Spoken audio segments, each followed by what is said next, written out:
দর্শক আমন্ত্রণ জানাই ঘূর্ণিঝড় চিত্রাং সম্পর্কে আরেকটি নতুন আপডেটে।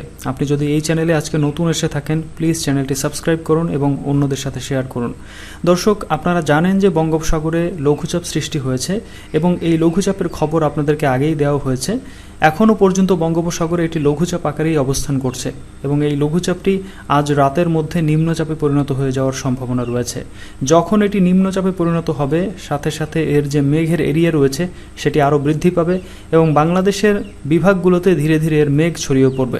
আরেকটি বিষয় লক্ষ্য করলে দেখা যায় বঙ্গোপসাগরের সরাসরি উপগ্রহের ছবি দেখলে দেখা যায় যে লঘুচাপটি আজকে খুবই স্পষ্ট হয়ে উঠেছে এবং দেখা যাচ্ছে লঘুচাপের সুস্পষ্ট আকার, অর্থাৎ লঘুচাপটি দেখলে মনে হয় যে এটি নিম্নচাপে পরিণত হয়েছে, কিন্তু এখনও পর্যন্ত এটি লঘুচাপ আকারেই অবস্থান করছে, তবে এটি নিম্নচাপের আকারের মতো দেখাচ্ছে।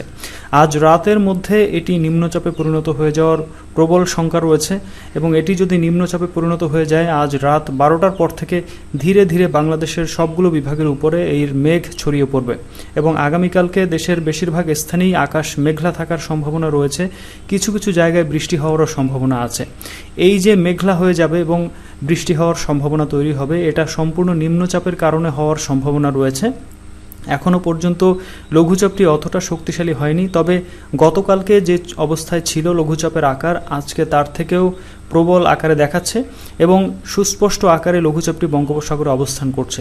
এটি দক্ষিণ আন্দামান সাগর এবং পূর্ব মধ্য বঙ্গোপসাগর এলাকায় অবস্থান করছে। এই মুহূর্তে এই লঘুচাপের বাতাসের গতিশক্তি ঘন্টায় প্রায় 30 থেকে 40 কিলোমিটার বেগে চলছে এবং এর কালো মেঘ ধীরে ধীরে বৃদ্ধি পাচ্ছে।